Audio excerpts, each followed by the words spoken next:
I was very literal when I saw podcast. I was not camera ready.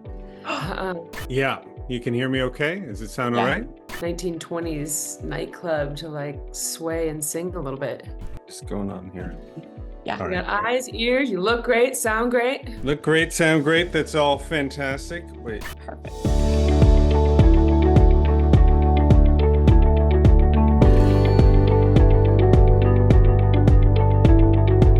Welcome to Goodera's Voices of Change podcast, where we delve into the organizations, stories, strategies, and innovations driving positive social impact across the globe. I'm your host, Virginia Tenpenny, President of North America and Chief Impact Officer at Goodera. In each episode, we bring you insightful conversations with changemakers and industry leaders who are reshaping the landscape of social impact, community engagement, and volunteerism. In this first episode, we're diving into the heart of what drives positive change, volunteering and community engagement. We'll explore how these acts of service have evolved beyond simple altruism and into transformative experiences, informed by disciplines such as neuroscience and social psychology. Our guests today, the co-founders of Realized Worth, Chris Jarvis and Angela Parker, embody this evolution. Chris is also the executive director of the RW Institute, Realized Worth's research arm. Join us to learn from their stories and experiences, uncovering insights into creating transformative volunteering and meaningful impact for all. All right, thank you for being with us today. Chris, let's start with you. Tell us how you arrived at infusing volunteering with disciplines from neuroscience and social psychology. Yeah, so that's a fun question because I'm not a scientist. I don't have a degree in any of these things, but definitely is about psychology is a very old discipline, but it by comparison to say neuroscience, but it looks at the individual's reaction to their environment and the influence on the environment on the individual. But it stays in its lane. I think social psychology and other psychology tends to think within the field of psychology.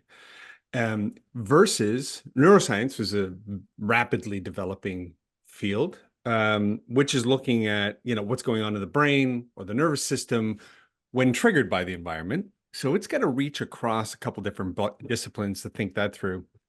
And then behavioral science says, oh, forget it. Like this whole one field, one way of understanding things isn't going to work. So behavioral science takes a very wide lens and is fairly as far as I can see, transdisciplinary. Again, coming out of economics, it wanders all over the place. But I find it to be one of the approaches that tends to stitch everything together. Having said all of that, these all fit very nicely in evolutionary science. And that, I think, is we're going to see a lot more coming out of that space in the years to come. Yeah. Awesome. That's from an uninformed source, by the way. So, I mean, some of your listeners will go, wait a minute, I have a PhD in neuroscience. I'm not sure. Great. If you could help me get on the right tracks, drop us a line, and that's fantastic.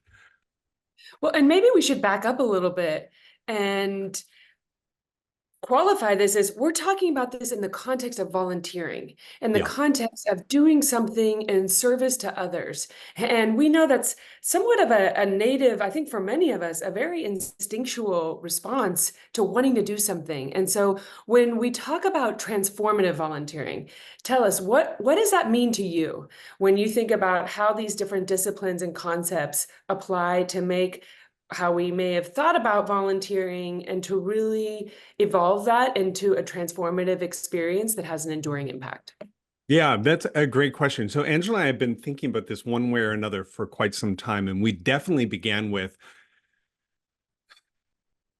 I don't know what the right terminology is. Again, some of your listeners are smarter than me, so they'll know it. But there's sort of when you approach something and you're at the surface level, you deal with it slightly differently than when the hood opens and you're like, oh, I see what's going on. So we were fairly utilitarian. We know this works better than this, but we're not sure why. And we know this can be transactional, one and done, forget it. And this can be transformative, but we're not sure why. And so you wander into transformative learning theory, experiential learning, neuroscience. A lot of the stuff that we use, this content wasn't available 20 years ago. Definitely the entire vocab that we tend to rely on didn't exist 50 years ago, the way we use it today. Um, so we're basically keeping pace with science as it advances. And I would say that is fundamentally the difference now between transactional and transformative. Whereas before it was, this gets you what you want better than this. Now it's kind of like, here's the science to demonstrate why this happens versus what happens over here. And for us, I think transformative has become a little bit, maybe carries a little bit more of a scientific approach, meaning, although originally it wasn't, it was meant to talk about the change that happens in a person when they are able to act pro-socially. Got it. I think one of the things that's so encouraging is how much we're all understanding the brain better and the mind better, and the speed, to your point, the speed to which all of these insights are emerging. And what's so exciting about what Realized Worth is doing is they're applying it in ways that have such an important impact on individuals and on the communities we all live in. When you think about, just to unpack this a little bit for our listeners, can you talk about kind of a traditional model of volunteering, which maybe didn't deliver some of these experiences, and what you and Angela and the team are doing to actually, how does it look when it's done right? Take us through a specific example. So in practice, honestly, Virginia, looking on the outside, if you don't know much about pro-social behavior or voluntary pro-social behavior or workplace, whatever, if you're kind of not in that scene at all, I don't know if you'd notice any difference. Like the group will show up, the group will do its thing, the group will leave. And there's going to be a painted wall at the end of it. The difference is once you understand some of the inside baseball of it all, to use a phrase that isn't going to translate in other parts of the world. But anyways, once you kind of know what's going on and you see everybody getting in a state where there's some sort of framing. So the entire group is asked to stand. We use a semicircle.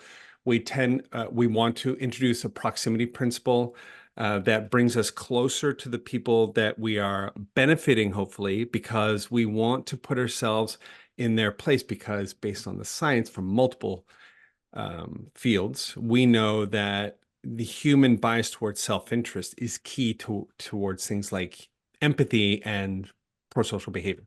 So you'd see that semicircle and you'd see us talking about what we're going to do, how we're going to get it done, and then why it matters. And you'd hear us talk about why it matters in a way where we're like, can you imagine? What would you think if you're in this situation? So we're trying to take the person there that's volunteer and transport them in their mind over an imaginary dividing line between us and them. And we're saying, we would never say this, Virginia, but we're basically saying, can you imagine what it would be like to be them? Now, the danger with that is objectifying the poor, turning it into a poor zoo. We're here, it's white saviorism, all that kind of thing. But that's not what we're doing. And so the subtlety kind of, from the outside, if you've never seen this before, I don't know if you could tell the difference. I think you'd think, well, they're both the same. But one positions the actor in place of the other. And in that, trying to trigger some neuroplasticity that will allow me to change the boundaries of in and out. And all of us have a very clear boundary of who's in my in-group and who's in my out-group. This comes from social identity theory. And to break that down, I've got to see the other as myself. And so this proactively suggests that we take ourselves and put ourselves in the place of the other. Now, if I can work with the other, awesome. If I can imagine what it would be like to see the other, awesome. If I can imagine what it would be like to be in their shoes, fantastic. All of that triggers empathy, and that's key, or at least in part key, to neuroplasticity. And again, that's the end game here. Physiological change in a human being where they grow a new set of neural pathways that allows them to actually see the world differently. From that action, that is the fundamental axiomatic thing that happens at an volunteering event. That means it's transformative or it's not. Chris, that is what gets me so excited about this field and the lens you all are bringing to this. When I think about, the breakdown of the social fabric, particularly in Yep. the US, and there's not the same kind of proximity, and there's not the same kind of civic organizations that are Mhm. creating these on-ramps for people to have these experiences. When I think about my parents, who every Tuesday, at a minimum, they go and they volunteer at St. Vincent's, and they feed people who are experiencing hunger and homelessness, and that's part of just who they are. But I think Mhm. what you're bringing to this, and particularly on the neuroplasticity, is that going through the motions can actually have a much bigger impact in terms of getting more people on the on-ramp to having these experiences, and not just like checking a box of like, I volunteered and I did this thing for these people, but actually really understanding what it might be like to be them and the impact that that experience can have in other parts of their life. Yeah. Is so meaningful. And I think that's Yep. the momentum that is building, that is so kind of urgent in the world right now, in terms of where we create more on-ramps, more organizations see the value of this, and we really are better connected as communities. Angela, I'd love to hear from you on this, in terms of you have been on this journey for a long time. You've seen the evolution of the numbers of volunteering decreasing, then now the quality of volunteering improving in ways that have broader impacts than just that one session of hours and number of people served, but really the bigger value in the organizations. Tell us, what do you see in terms of the evolution, and what makes you hopeful about the future? Thanks, Virginia. Yeah, it's been interesting to see that journey, that wave that you described. And it's interesting to see companies become more mature, more strategic in the way that they're offering volunteering programs, employee engagement programs, and to see some frustration popping up around those metrics you mentioned: hours, dollars, events. Knowing that that alone, we're smart enough as a human population who work at all of these companies to know that that alone doesn't indicate necessarily impact. It doesn't necessarily mean we are getting to the results we all hope for in these programs, or even the results that we hope for coming into social impact jobs. People want to see something meaningful happen. That's why they got the job in the first place. So there is a discouragement, a frustration, I think, happening across the field, which I actually find hopeful, because it's forcing people to ask the question, well, then what is the point? Like, why are we doing this if we're just seeing people go out, do an activity, and then we report numbers? I mean, like, what does that mean? It can't possibly be good enough.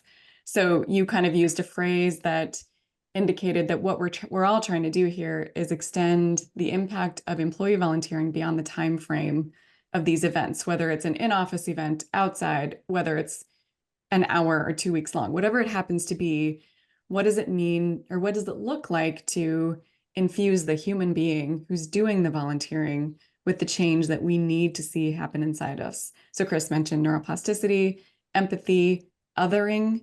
And that's really what we're doing, is going into a space where we have othered, meaning looked at someone else or an issue as the other, as something separate from us. And we're getting proximate to those people and their issue to begin to understand that it's ours too, whether it affects us, and it probably does not affect us in the way that it does them.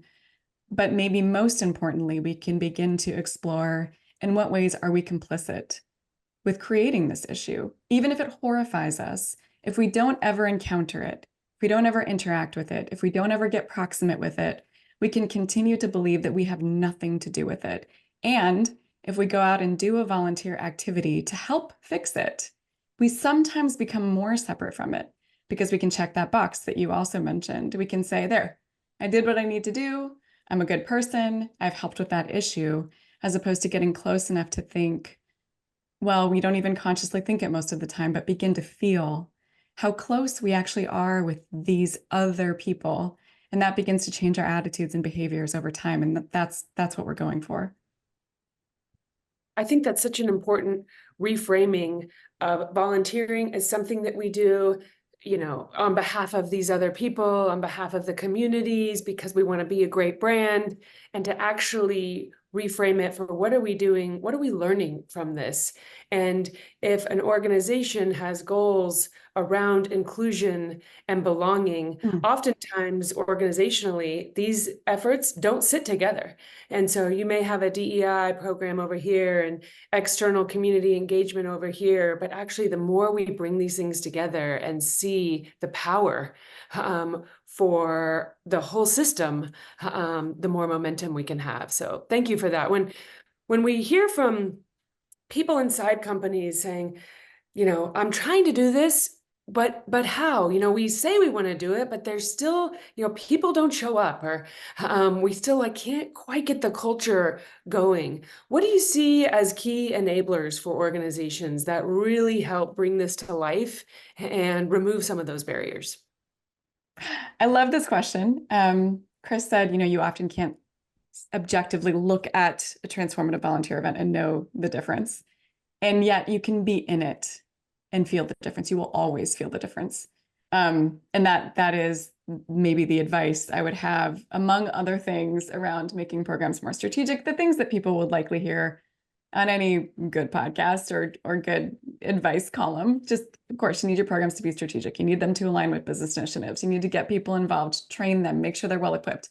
Those are things hopefully we can find in a lot of places. So I think the thing that matters for this conversation is to emphasize the one piece, which is sort of the see it to believe it piece.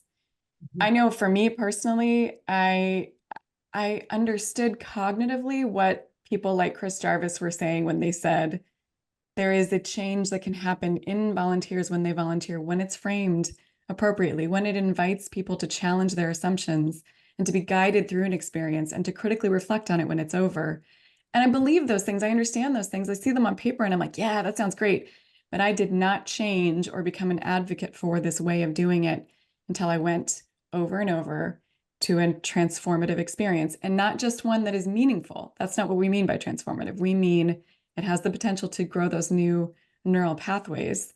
So to go there, to feel what it is, to have this disorienting dilemma presented to you, and to have your assumptions challenged about a people group, or let's say why people are homeless or why they're lacking food, to be in that setting and to feel that, and then interact closely, again, get proximate with those people that we have othered, and even the way that I just said that, those people, and then to reflect on it and to go back and to go back and to keep doing that inner work. That's the see it to believe it. That's the experience. Just recently, we took 60 companies out to show them and teach them the transformative approach. And yesterday, I met with one of them, Megan Baker from Stryker. She's amazing. And she said, I need my volunteer champions to have that experience because it will change everything. That's the point. See it to believe it. One of the things I think I forget, we both forget, all of us, you hear the curse of knowledge. You're in water, so you don't notice what water is. And Angela gave, I think, an outstanding explanation. So I want to just take that and do a little metaphor based on her explanation, which I think was brilliant. If I go to the gym for the first time, I sign up. It's a fantastic gym. It's got trainers. It's got lots of people. It's got all the machines. It's open 24 hours, and I go on a regular basis, and I just figure out how to lift weights. And my goal is to go 7 days a week, an hour a day, and lift weights. And when I go, I do that, except I stand around and I look at my phone and I lift really light weights, whatever. After about half a year of doing this, I'm not going to see the changes compared to somebody who's going to the same gym, but is intentionally thinking about a result that outcome, which goes beyond just how many hours you're spending at the gym and how many times you lift a weight, to certain body parts, changing your diet, thinking about things, and most importantly, being sore. The soreness is a lead indicator that something's happening. That's great. And in transformative volunteering, what Angela just said, you will, at some point, you could experience the difference if you're open to it, in that it feels bad. And one of the sources of bad feeling, again, to go back to what she just explained, is you begin to explore my complicity in the unhoused situation in North America because I live here. And it is not the way it has to be. Most countries in the world, most countries don't face the epidemic that we're facing. But I'm benefiting from a society that does it. So I am participating in it. And what does that mean? And this is like, the first reaction is like, I don't think I want to do this. Much like going to them, oh man, I can't even move the next day. I'm so sore. But that's okay. It is okay to feel a little bad. And again, transformative volunteering also necessitates that you have people in place who can help you on that journey. So just, I think most of us are measuring how many hours and how many days I'm at the gym and how many times I lift a weight versus the changes that are happening inside of me.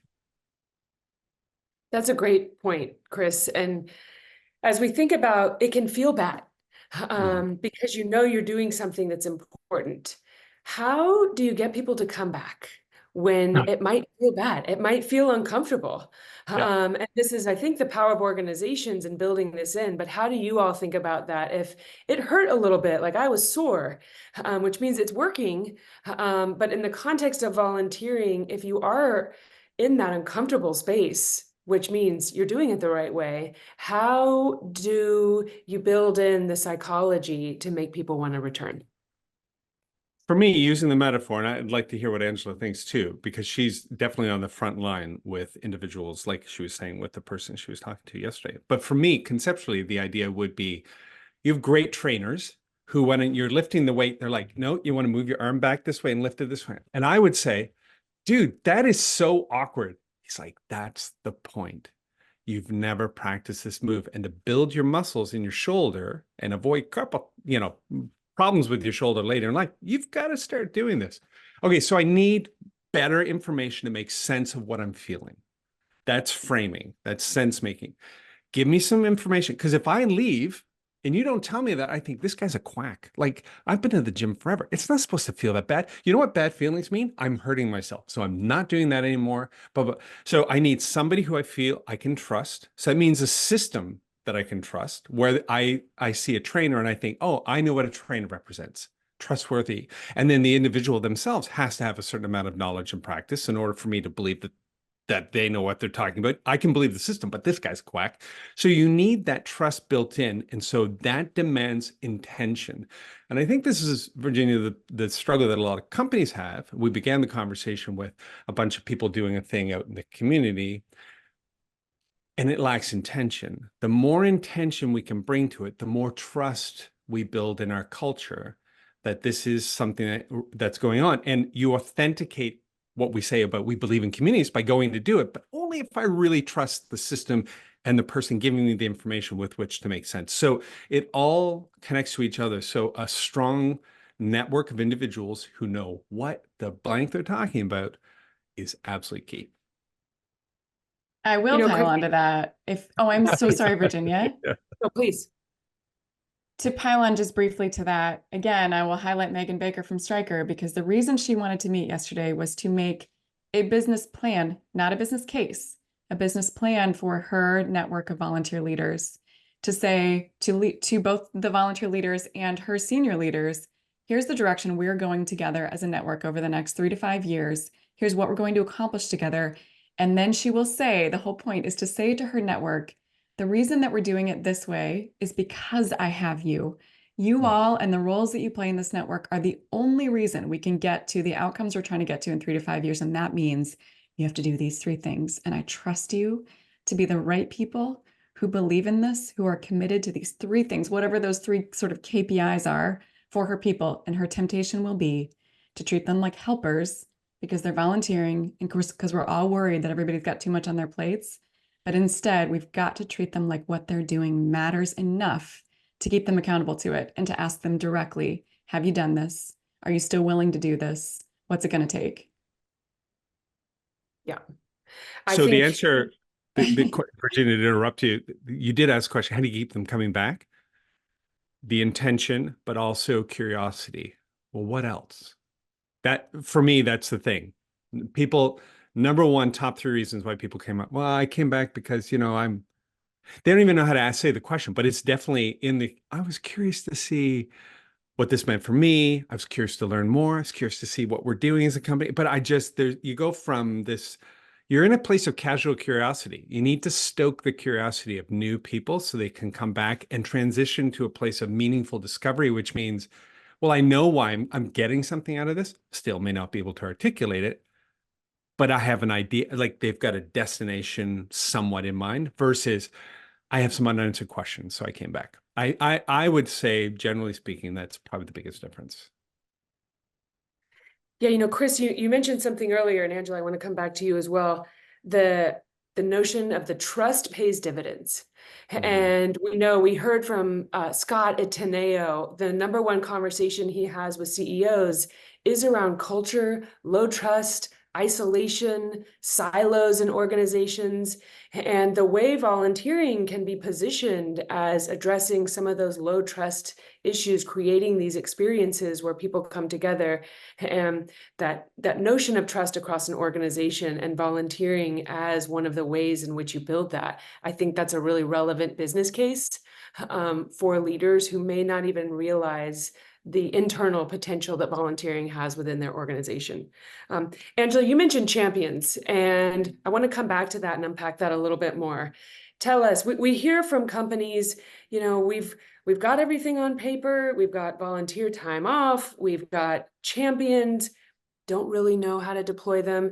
Can you unpack that a little bit for us? Like, what is a champion? And for someone who's just starting to build out what a champion network might look like in their organization, how would they begin? Love it. This is such a fun topic. So let's assume that we're not starting from a list of people who expressed interest, just your email list for your people interested, but you want to genuinely find champions, people that want to champion community engagement. And that's really where to focus your energy. Who are the right people? And this, I have a hard time actually separating the way that I think of champion networks from the way that I think of finding the right employees for a company. So if you think of the book Good to Great, classic business book, and he talks about getting the right people on the bus and how essential it is to have the right people on the bus to get where you're going. And most of your time and energy should go into getting the right people, because then everything else becomes easy. So if we're thinking of volunteer leaders at different levels of experience and engagement and ability to lead, we'll find that we have indicators for who those right people are. Some of them are going to want to think strategically and contribute to sort of the thinking and the building around the program. Those are typically some of your, let's say, regional or business area leads. They become almost mentors for a group of then you might think of regular champion who's out there executing events. And your champions, it's easy to think of them as just people who are enthusiastic about volunteering, but they've got to be people who are willing to fill out an application, to really qualify, to demonstrate that they have the experience in addition to the enthusiasm, to learn what it is to frame a volunteer experience and create space for transformation. So then they've got to be willing to go through and complete a training and then execute volunteer events within whatever KPIs have been set for this group, meet with their regional or business unit leader. So there are requirements for these people, and you can actually kind of weed people out who aren't willing. Sometimes they're not able because of life and business, and that's okay, but not willing to kind of complete those requirements. And you can usually tell the enthusiastic people are enthusiastic about doing great things. They may not quite be willing to put in the time and the effort. But if you start with that strong group of people that's already volunteering at your organization, and that is typically from some sort of CSR list or even your DEI people, and then ask them to go through a bit of a process, application process, sometimes even in an interview if your team has the capacity and training, then you can get people doing the right things, move from there into some of those KPIs and those accountability practices, and you will see your network grow and scale almost without your effort as the social impact practitioner. But it's always about getting those right people in place first. And again, there are quite a few methods to finding those people, but starting with the ones that are already engaged is always where we start. That's great. And I think one thing that comes up a lot is sometimes you can't mistake passion for competency and grit. And those things, you have to have all of those to really be able to deliver, and that catalytic effect inside, to be that trainer, Chris, that you talked about, to help somebody kind of make sense of the experience and keep coming back. Angela, you've worked with a lot of companies in terms of designing these kinds of programs. What do you usually see is like the role of HR? So when you talk about training, is there a way to correlate some of the training and experiences that champions get to broader leadership development and opportunities within an organization? Or usually does this sit kind of completely independent of HR? It often sits independent, but that is one of the things, as you mentioned earlier, that's making me feel hopeful about where the field is going. If HR and the CSR group, whatever they're called, are already working together, that is amazing. But even when they're not, it seems like that is becoming a focus for social impact teams to coordinate directly with the HR team. Chris can speak to some research that's been done recently to indicate or to show us how well these groups are coordinating.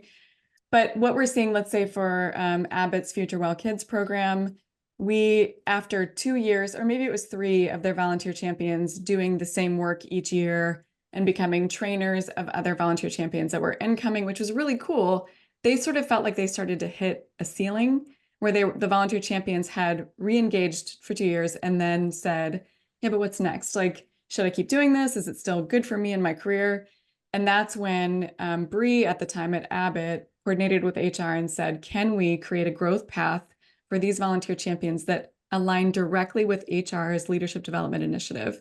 And in that case, HR, it took a while, but they were willing to do that work together. And they worked back and forth and ended up creating this beautiful pathway that now each year, all the way up to 6 years at this point in the program, volunteer champions can follow, develop very specific skills. They get recognized and rewarded when they hit a point where it's clear that they have improved in those skills. And HR is very interested and engaged in that process because it feeds exactly what they're trying to accomplish. These teams should be in lockstep along with DEI teams because they're all trying to reach the same things. We are seeing more and more of that, but it typically takes quite a few conversations. Yeah, I bet. Well, it seems like once you integrate this into other parts of the business, you have a better shot at enduring. And really, that time that people are spending in this is recognized as not just in service to volunteering, but really as part of their leadership development. Chris, it was referenced internal stakeholders, HR. This is where a lot of your research really comes in. What content have you seen is most relevant or influential to get other internal stakeholders on board with volunteer programs?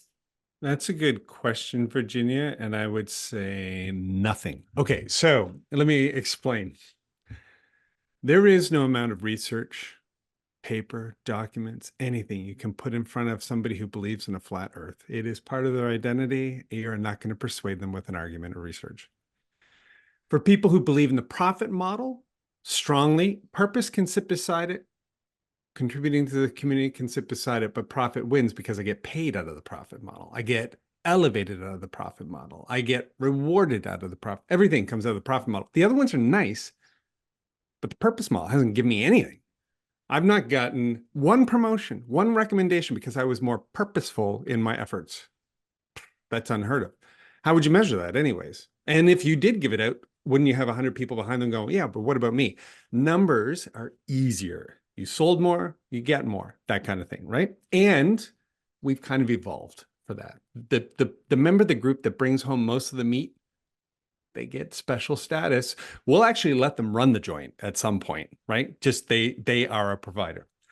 So this is, that's 250,000 years of training to try and turn around inside of a capitalist system that is completely built on more meat, more privilege. That's how it works. So what I usually say is the most persuasive somebody is a peer with equal stature and standing with an experience. That is an undeniable force to come across. And again, going back to Abbott Labs years ago, 10 years ago, when we were working with them at that time, there was a senior vice president who was doing, it was close to 1,000 hours of volunteering. I mean, and he was killing it. Like he was one of the most productive senior managers. So human beings, we don't mimic as much as we emulate. And this piece of research, I'm very happy to share it afterwards, where they were looking at chimpanzees and they showed them this little box. And at the top of the box, you put the stick in And the side box, you put the stick in and it opens up and a banana comes out. Chimpanzees, give them the sticks, are like top, side, banana every time. Give it to a child, young child. Show them the same thing, except it's a toy. Top, side, toy, woo, great. Okay, now we have not a black box, but a clear box. The top stick didn't do anything. It just went in a little hole. The second one opened it. The chimpanzee saw this and just went right for the second one, got the banana. Very efficient. All of the children, top side, emulate. Because human beings have this interior world that we come into this on this planet with, where we can imagine that you know something I don't know. You're successful. All of the ways you live have brought you to this. This is why we look at, influencers are a thing, is because we emulate, like, oh, they buy this brand, they do this. None of it makes logical sense, but we are designed to do it because there is something going on in their experience transferred socially along that I don't understand yet, but I unconsciously know that, so we do that. So when you meet a senior vice president who is incredibly successful and they volunteer, I cannot say that it doesn't work. Now, you present me research that shows 1 million people and the same data. Yeah, no, I don't think so. I need to see a person that I trust. That it comes down to that. So convincing senior leaders of anything, forget it. Bringing a senior leader in that they can admire and emulate, especially when you get to higher levels of power in our brain, we develop a sort of, and this is well documented now, we develop a bit of a disorder where we don't relate to others the same way or as effectively. That's absolutely needed. So I would say there's no research, but I would say there are a number of people that I could give research to and empower them to talk more loudly and specifically on the topic. The temptation there for social impact leaders is to take a business case with numbers to senior leaders every time. They're like, please give me the numbers that demonstrate that this will benefit my business. And sometimes doing that at least gets them out of the conversation because their senior leader's like, okay, you're doing the work. But the best thing is to take them somehow to have the experience and or to make the champion of your program, the leader or influencer champion of the program, to make that person someone who has had the experience and just happens to be an advocate for it. And then they can make the case. But without having had the experience, you're not going to have somebody that is going to open doors for you. You can maybe get out of doors being closed with research, but the experience is going to open the doors. One last thing, Tim Cook exemplifies this versus Steve Jobs. No amount of research, nothing convinced Apple they should do this. It's just one person with decision-making power who had embodied those experiences in their life. That was it. Yeah, I think it's so key culturally to have those leaders. And what you mentioned, people look up to their leaders and they emulate them. And the risk is in organizations where their leaders just aren't there.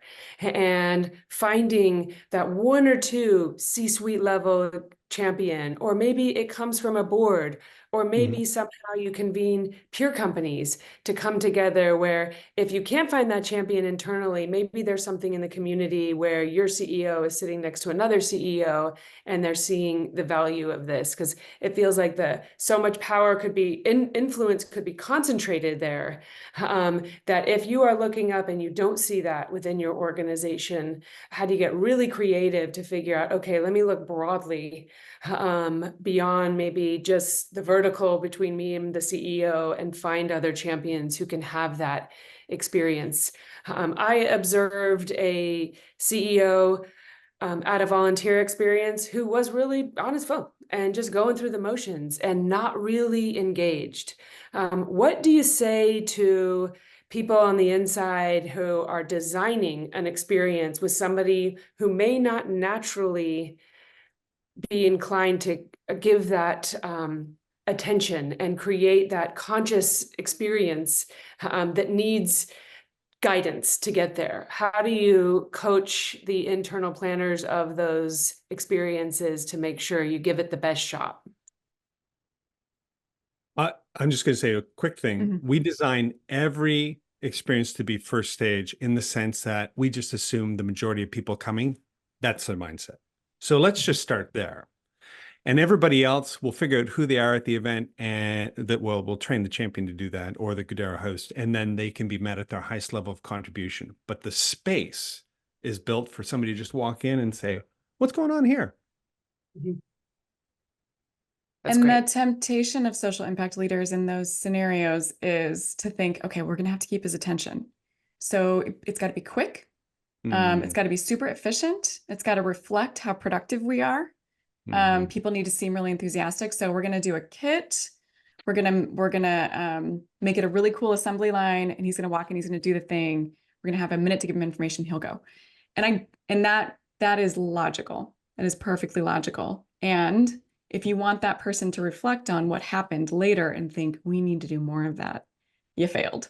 They thought, okay, well, I'm not going to invest more in that if things are tough. Like that was lovely. But so what we want, obviously, in those situations is for that person to have an experience that they think, I do not know what this feeling is, but everybody here needs to have it. So I teach this stuff all the time, and I have to be reminded of this. I had an experience like this where when I joined, and all I wanted was to give my team a good experience who was there with me. So I thought, we're going to be efficient, we're going to get it done, it's going to be great. And the person that was leading it challenged my assumptions by starting out the entire activity where we were going to paint houses and looking at all of us and saying, thank you so much for being here today. I just want to let you know that your presence here today is entirely unnecessary. And then proceeded to explain how the community was actually fine on their own, and we were not going to make a difference when we painted their homes.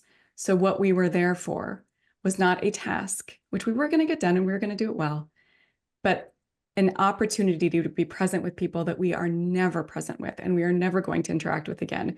And what can we notice about us, about their lives, about our interactions with them? So spend time with them, be here with them, notice what happens to you in this experience.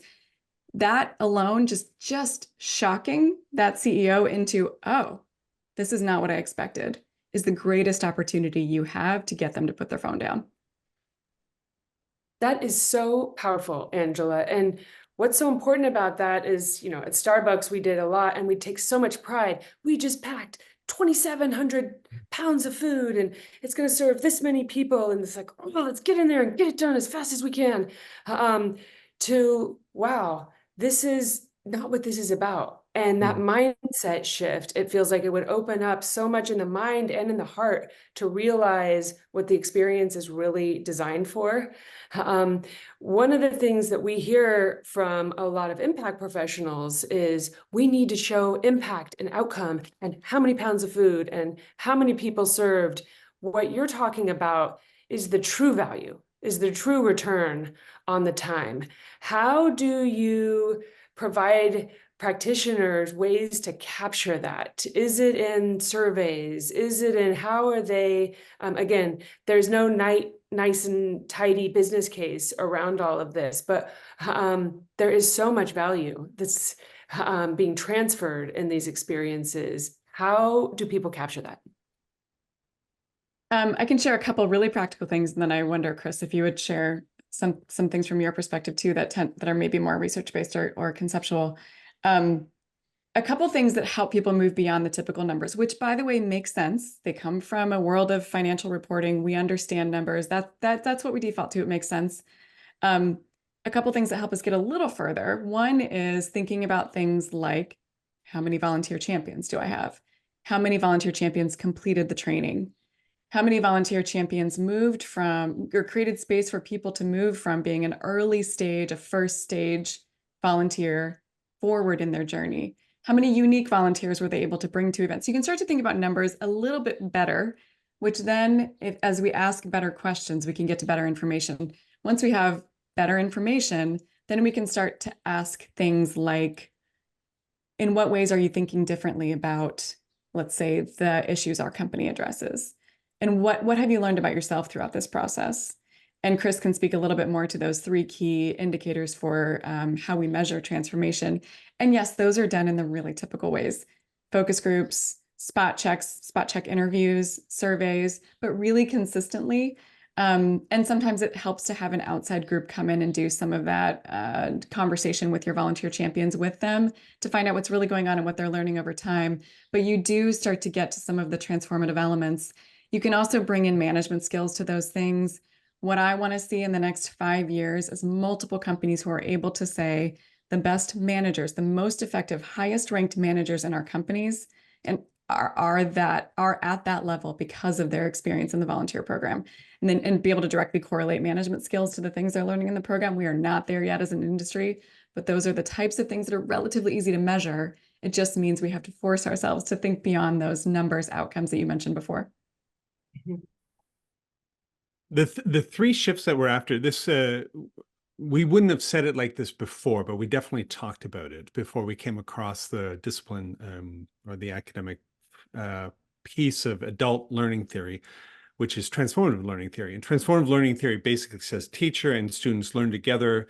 There are 12 things that you have to go through in order for this to happen. And it maps really well to neuroscience. And so the three shifts she was talking about, Angela was talking about, are a psychological change, how I see myself in the world. This has to do with positionality, intersectionality, all this kind of, like, where am I in this conversation? A convictional change, what I believe to be true about the world. Now we're going to go into the 180 biases that are this much wrong, how I use them all the time, my stereotypes, my prejudice, stuff that I am so used to that I think of it as just me. I don't think of this as an inherited cultural gene code. So I came into the world with DNA and my parents and all of my ancestors before them and our common ancestor. I get all of that, but I also inherit all of the cultural gene coding. This is right. This is wrong. This is your God. This is not your God. These are in, these are out. Here's why, blah, blah, blah. It's just contrived to keep us together and functioning, cooperating, and surviving. But in both are a bunch of mistakes. For example, did you know that only, and again, somebody's going to have to clarify this, but I'm pretty sure I'm right. 20% of our gene code is human. There's so much leftover junk in there from mutations, from viruses. There's more virus DNA in us than anything else. So it's just a really bizarre, when you start to understand who we are and how we operate, then you step back and go, okay, now I think I understand why this isn't working. So a psychological change, who I am in the world, a convictional change, what I believe to be true about the world, and then a behavioral change. And that's what Angela was saying is the only thing you can see. Are they showing up? Are they inviting others? These are things that tell us that there's a lot of value being brought to it, even advice. But you can, again, bring intention and cultivate that through conversation, reflection, absolutely key reflection if you want to actually have a physiological change. And so it's just not, it is not now, nor has it ever been as simple as let's go do a good thing and then measure the impact. That's a bit of dust on the street. Yeah, it is there, but it's not going to be there for long. So right. And I think as a community of practitioners, helping leaders understand that and translate the value of this. I heard recently from a couple different people, I no longer want to pursue a career in social impact. It's so hard. Teams are underfunded, but I want to work for a company where that's involved. It's a purpose-driven company that's part of social impact, which really goes to the idea of champions, and people want a bite of that. People want to be part of that. I really believe, whether it's the occasional volunteer or those who are really driving that and really expanding well beyond a impact team. So all of these, what you're talking about, does actually translate to value for leaders, but how we kind of take them on the journey to evolve from just asking for the number of people served to actually what's happening inside your own people, I think is part of the journey. I'm going to start to wrap up and highlight some of the things that I've heard, and then invite you to either highlight someone who's inspiring you or provide a suggestion for people out there who are trying to do this work. One thing I heard that's really powerful is you're not going to see the difference. You're going to feel the difference. And I think that's really powerful in terms of how to evolve to really what makes a transformative volunteer experience and does that inner work. The second piece is that, Chris, you just mentioned this, the neuroplasticity, that we can change our brains, that we are always evolving. And this notion of having this awakening around what's happening and how it impacts us I think is so empowering in terms of the growth mindset and the potential to really unlock that, what that means for you, your organization, and your life. And related to that is get proximate. That's what volunteering does. It allows you to get close and start that inner work that is going to have such a big impact in the outer work. So at this point, I'll invite either of you, who are you seeing in this field that's really inspiring you, or what tips do you have for those out there trying to do this hard work internally, maybe among leaders who aren't quite there yet? I don't think of a person in the space, but in terms of some ingredient that we could just throw it there I want to tell you about garlic. It's amazing. Okay, so my garlic that just makes everything better. Dr. David Wilson, and some of his collaborators wrote a book. Atkins, I can't remember the other person. It's called Pro-Social. If you're a leader in this space and when you think of corporate social responsibility, community investment, and you either think ESG standards for the SEC or whatever, so I don't go to jail or we don't get dinged in a punitive whatever. And then over this side, all the foo-foo stuff like Casual Friday, Pizza Friday, Volunteer Friday. And that's basically the content that you're trying to make sense of this with. But you're smart, and only if you're smart. You should read the book they wrote called Pro-Social. It will unpack everything and allow you to go well beyond those. These are trivialities. You want to go past that to what's actually happening and what your company is actually involved in for the future of the species. There's way more at stake than you're aware of. And the other thing that you should be aware of is that the research suggests good volunteering marginally in a transformative way, using the science, can lift your culture.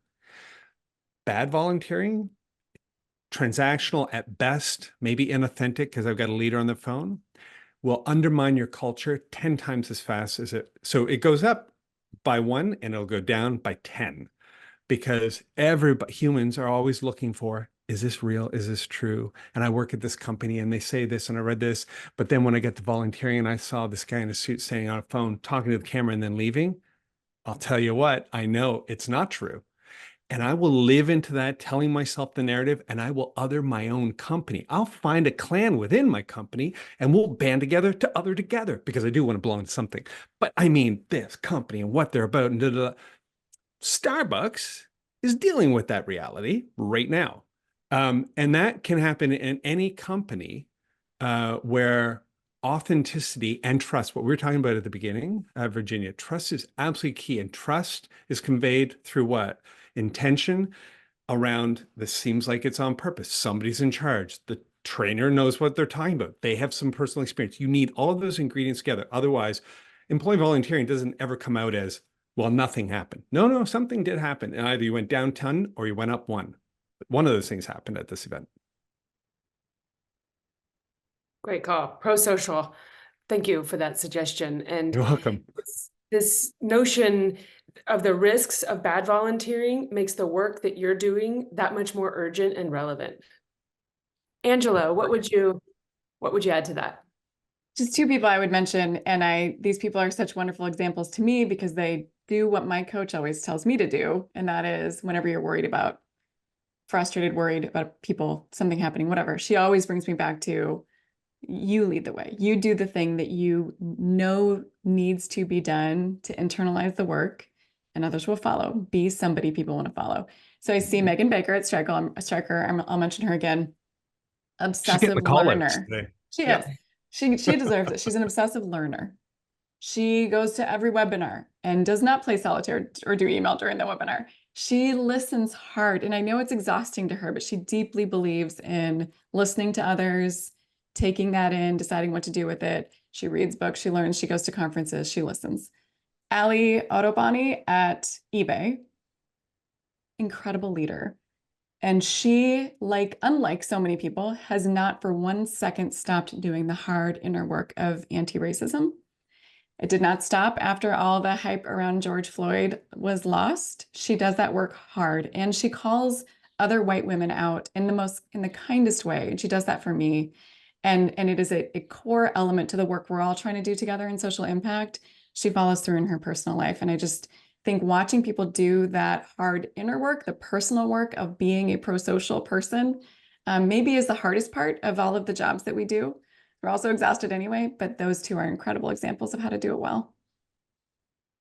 That's a great shout out and really underscores the courage that's required in this work to really do it right, and that it starts from within. Friends, thank you so much for spending this time with us. I'm sincere when I say what you've built at Realized Worth and the movement that you're starting to really accelerate in terms of improving the quality of volunteering and unlocking the real potential of it for people, in the interest of the species, as you say, Chris, and in the interest of our organizations and communities.